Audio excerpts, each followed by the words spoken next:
325 से 400 के करीब जाएंगे योगी जी, ठीक है ना। और नोएडा ही नहीं, अब मथुरा में भी हमारी बारी है और पूरे देश में चप्पा चप्पा पे भाजपा ही रहेगा। ये वही है जहां आप खड़े हो। यहाँ 8 बजे के बाद हमारी बहन बेटी बाहर नहीं निकलती थी। आज किसी की माँ ने दूध नहीं पिया, जो बहन बेटियों की तरफ रात को 2 बजे को कंधा मार दे, इशारा करके ये पूछ ले जा कहाँ नहीं हो। ये ताकत है हमारी। ये जो विचारधारा जो पनपी विभाजन की, जातियों में विभाजित करने की, ये कांग्रेस की देन है। ये कांग्रेस की देन है जिसको छोटी छोटी पार्टियों ने, जैसे सपा ने, बसपा ने, इन सब ने आगे बढ़ाने का कार्य किया।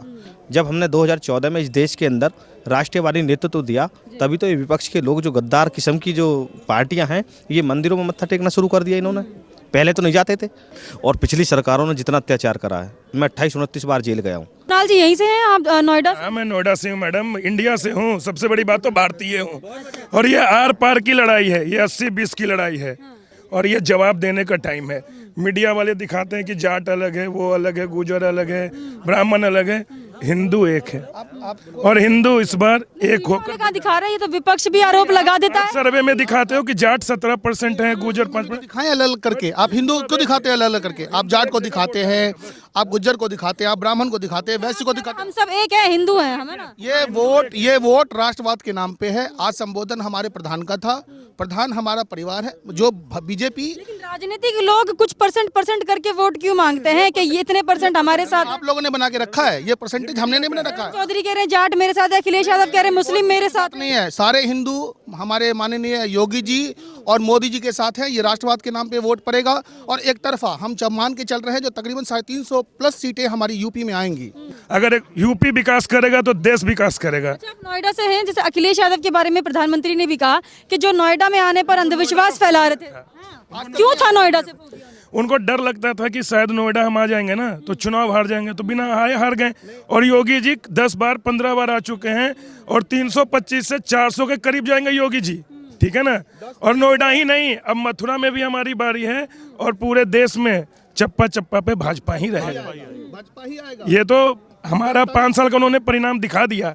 चाहे एक्सप्रेसवे हो, चाहे नल जल योजना हो, चाहे अंत्योदय योजना हो, चाहे 1000 रुपए श्रमिकों को देना, तो योगी जी ने दिखा दिया। बना है आज उत्तर प्रदेश उत्तम प्रदेश बना है। 17 से पहले की स्थिति आप देखें और 17 के बाद की स्थिति देखें। योगी जी ने क्या किया है, कहां से कहां उत्तर प्रदेश को उत्तम प्रदेश तक बना के रखा है। क्या नहीं है यहाँ पे। आपको जेवर में इंटरनेशनल एयरपोर्ट मिल रहा है, नल का जल मिल रहा है, हॉस्पिटल की व्यवस्था की गई, ऑक्सीजन की व्यवस्था की गई। इस कोरोना काल में जो यूपी में तकरीबन 22 करोड़ की आबादी है, उसको कैसे योगी जी ने संभाला है, ये आपके सामने है। 80 और 20 का मतलब क्या हुआ? आप बताएंगे 80 कौन है और 20? आपने मैं बता रहा हूँ। आप बेसिकली आपने हिंदू को जैसे विभाजित किया, जाट, वैश्य, ब्राह्मण, गुज्जर। हमारा कंसर्न सिर्फ एक ही है, 80% हिंदूवादी भारतीय जनता पार्टी की तरफ है। बाकी किसकी तरफ है ये आप देखें। ये देश के अस्तित्व का चुनाव है, ये हिंदुत्व का चुनाव है, सनातन धर्म का चुनाव है। लेकिन हिंदुत्व को एकजुट होकर और इस राष्ट्र के लिए वोट करना चाहिए। आपने देखा है कि पिछली सरकारों में कितना अत्याचार हुआ और पिछली सरकारों ने जितना अत्याचार करा है, मैं 28-29 बार जेल गया हूँ। लेकिन बीजेपी पर ये भी तो आरोप लगा रहे हैं ना विपक्ष के लोग कि राम के नाम पर वोट लेते हैं। राम तब याद आते हैं जब चुनाव नजदीक आते हैं। देखिए, हम राम के वंशज हैं। अगर कोई आरोप लगा रहा था वो सही नहीं लगा, वो गलत नहीं कर रहा। वो हम हैं ही उनके वंशज। हम भगवान श्री राम को लेकर तो चलते ही हैं। चुनाव के समय याद आते हैं राम भगवान से? चुनाव के साथ नहीं आते। हमारी आस्था है। जब मैंने इतनी बड़ी बात कह दी कि हम वंशज हैं उनके, ये तो दूसरे का नजरिया है कि वो देख हमें किस आईने से रहा। लेकिन भगवान श्री राम के वंशज हैं, उनको साक्षी मानकर चलते हैं। सुबह जब उठते हैं तो उनका नाम लेकर चलते हैं। और अगर वो ऐसा कह रहे हैं तो अच्छी बात है। लेकिन ये हमारी एकता की तो ताकत है। जब हमने 2014 में इस देश के अंदर राष्ट्रवादी नेतृत्व दिया, तभी तो ये विपक्ष के लोग, जो गद्दार किस्म की जो पार्टियां हैं, ये मंदिरों में मत्था टेकना शुरू कर दिया इन्होंने। पहले तो नहीं जाते थे। हमारा अस्तित्व खत्म करने का काम क्या, हमारी संस्कृति को नष्ट करने का काम क्या, हमारी बहन बेटियों पर अत्याचार करने का काम क्या, मठ मंदिर साधु संतों पर अत्याचार किया इन लोगों ने। हम इनको कैसे बर्दाश्त कर देंगे? और आज ये हमको जातियों में बांटते हैं। अब से पहले जो हमारी संस्कृति का जो विनाश हुआ है, उसका सबसे बड़ा कारण ये रहा है कि हम जातियों में बटे हैं। और मैं आपके चैनल के माध्यम से अपने पूरे देश के राष्ट्रवादी लोगों से, हिंदुओं से स्पेशली ये कहना चाहता हूँ, निवेदन करना चाहता हूँ कि जब जब हम जातियों में बटे हैं, हमारा विनाश हुआ है। इसलिए हम संकल्प लें, हम एकजुट होकर, समस्त हिंदू एक साथ होकर और राष्ट्र का निर्माण करने के लिए भारतीय जनता पार्टी को वोट करेंगे। क्यों लगता है किस सरकार ने हिंदुओं को जाति में बांटा और किसने ये वोटों की तुष्टीकरण की?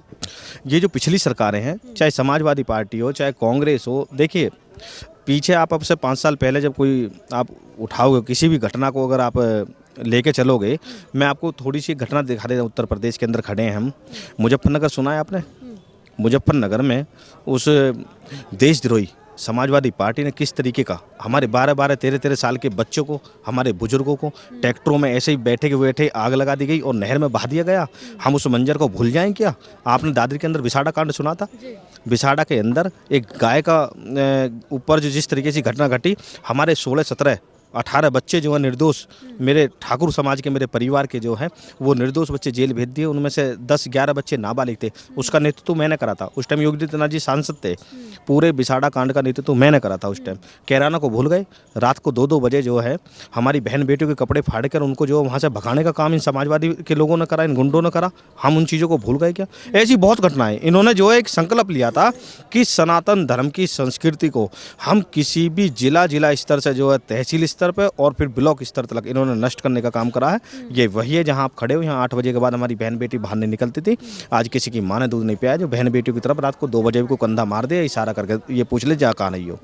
ये ताकत है हमारी। और अखिलेश यादव तो ये भी बोल रहे पश्चिमी उत्तर प्रदेश के किसान भी नाराज है, जाट भी नाराज है। मतलब लगभग जो लोग किसान आंदोलन कर रहे थे वो सभी बीजेपी से नाराज है। देखिए, आंदोलन उन्होंने किया है, किसानों ने किस तरीके से किया है। मैं भी किसान का बेटा हूँ और बहुत ही अच्छे किसानों में शायद हो सकता है कि मेरी गिनती होती हो। हम तो नहीं गए आंदोलन में, क्योंकि किसानों के नाम पर वो मोहरा बनाकर इस देश की एकता और अखंडता को तोड़ने के लिए जो चुनौती दी गई थी वो लोग थे। और अखिलेश यादव जी के पास आज कुछ भी नहीं है। आज उनके पास वोट मांगने का कोई अधिकार नहीं है। मैं उनसे खुद स्वयं आमने सामने बहस करने के लिए तैयार हूँ। वो एक भी सवाल नहीं। आपको मैं कहाँ तक बताऊँ? हमारी संस्कृति को नष्ट इन्होंने करा, बहन बेटियों पर अत्याचार इन्होंने करा, लूटपाट इन्होंने करी, साधु संतों के कपड़े इनने फटवाए, मठ मंदिरों पर बिल्डोजर इनने चलाया। ये किस तरीके से हमारे बीच मारे, गली गली मोहल्ले मोहल्ले इन्होंने दंगे कराए। हम ये बताओ कि हमारे बीच आ कैसे जाएंगे? भारतीय जनता पार्टी चाहे सत्ता में थी या नहीं थी, इन्होंने राष्ट्रीयवादी लोग सनातन धर्म के साथ हमेशा समर्थन किया है। हमेशा खड़ी होकर साथ चलिए और उसी का चाहे पक्ष में रही हो या विपक्ष में रही हो, हमारी विचारधारा से हमारी भारतीय जनता पार्टी ने कभी समझौता नहीं करा। और उसी का कारण है कि आज ये भारत के अंदर नेतृत्व नहीं कर रही। आप आने वाले समय देखना कि विश्व का नेतृत्व सनातन धर्म करेगा। पूरे विश्व के अंदर सनातन धर्म की ताकत होगी। और वसुधैव कुटुंबकम का नारा रहा है हमारा सनातनी, जो परंपरा भाई साहब ने वर्णन की, वसुधैव कुटुंबकम पे विश्वास रहा है। हिंदू कभी भी अत्याचारी दुराचारी नहीं रहा, सनातन से चला आया है।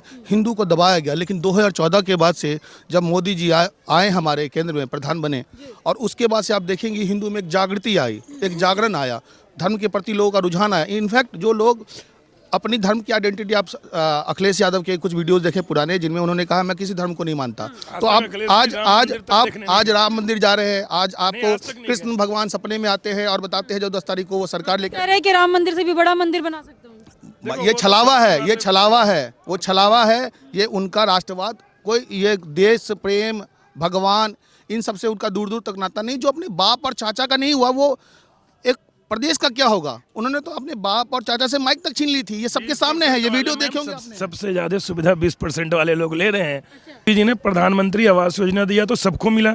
मोदी जी ने ग्रामीण सड़क योजना दिया, सबको मिला। ऐसा तो नहीं कि पूर्वांचल एक्सप्रेसवे बन गया तो हमने उनको उतार दिया कि आप उतर जाओ जी, केवल हम चढ़ेंगे। तो विकास सबके लिए है। उन्हें समझना पड़ेगा कि इसे पाकिस्तान, इराक, सीरिया नहीं बनाए। ये हिंदुस्तान है, प्यारा हिंदुस्तान है।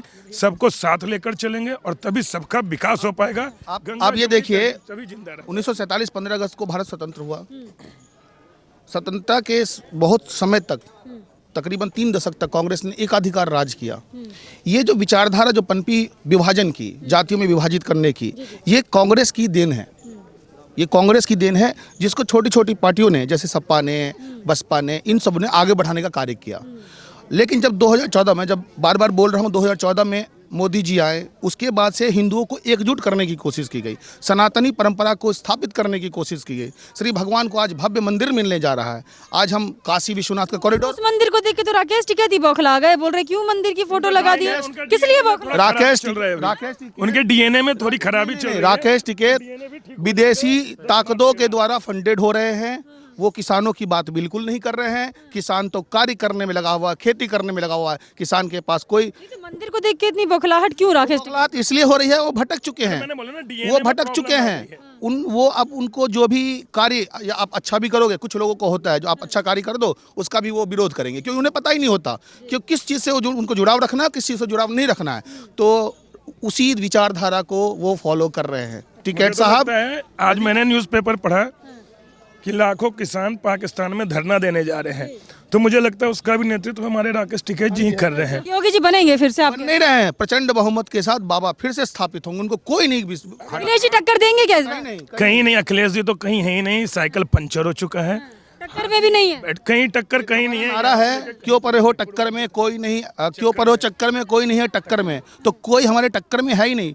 उनकी ना इच्छा ना वो खुद बोल चुके हैं, आप यदि उनके कुछ बाइट्स देखेंगे तो वो मान चुके हैं, जो हम तो बस उन्हें सिर्फ फाइट करने की कोशिश कर रहे हैं ताकि वो मैडम टक्कर जो है ना बराबर वाले से होती है, हाथी और चींटी में तो, बराबर में भी नहीं है। हाथी और चींटी में तो टक्कर होती है। और ये जिस हिसाब से हमारे माननीय प्रधानमंत्री नरेंद्र मोदी जी ने जो उद्बोधन किया है, उससे जितने तमाम कार्यकर्ता हैं हमारे भारतवर्ष में, मैं यूपी की बात नहीं करता, यूपी में तो चुनाव है तो इसमें भाई सबका केंद्र तो यूपी ही है, लेकिन जन जन तक ये संदेश उन्होंने पहुंचाया है कि जिस प्रकार से जो भाजपा सरकार हमारी देश प्रदेश और अन्य प्रांतों में भी काम कर रही है, बहुत ही उच्च कोटि का काम हो रहा है, जिस प्रकार से कोई भ्रष्टाचार नहीं, और जिस प्रकार से हर वर्ग को, हर जाति को जिस हिसाब से उन्होंने देखा है, समझा है, क्योंकि वो भी बहुत गरीब परिवार से आते हैं, जिस तरह से पूरी जनता जानती है, पूरा देश जानता है, यहाँ तक कि पूरा संसार भी जान गया है।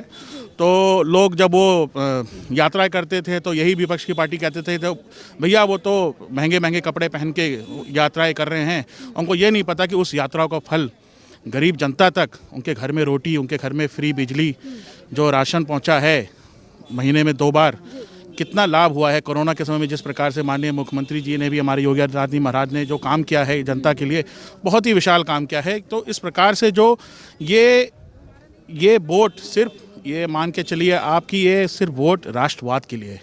तो पश्चिमी उत्तर प्रदेश में कितने लोग साथ हैं? क्या जातिवादी हो रहा है, तुष्टीकरण हो रहा है? यहाँ पर जिस तरीके से विपक्ष के लोग आरोप भी लगा रहे हैं कि जाट नाराज हैं, हिंदुओं को अपनी तरफ करने की कोशिश है, मुस्लिमों को पूछते नहीं, ऐसा है क्या? नहीं, ऐसा नहीं है। अगर इस प्रकार से होता तो मैं आपको साफ शब्दों में ये बता दूं कि मोदी जी ने कभी जाति विशेष को ध्यान में रखकर कभी काम नहीं किया। उन्होंने जन जन तक उनके हर भाषण में आपने ये सुना होगा कि 125 करोड़ देशवासी, तो 125 करोड़ देशवासी, मैं आपसे ही पूछना चाहूँगा कि उसमें कौन कौन से, क्या हिंदू ही हैं सिर्फ?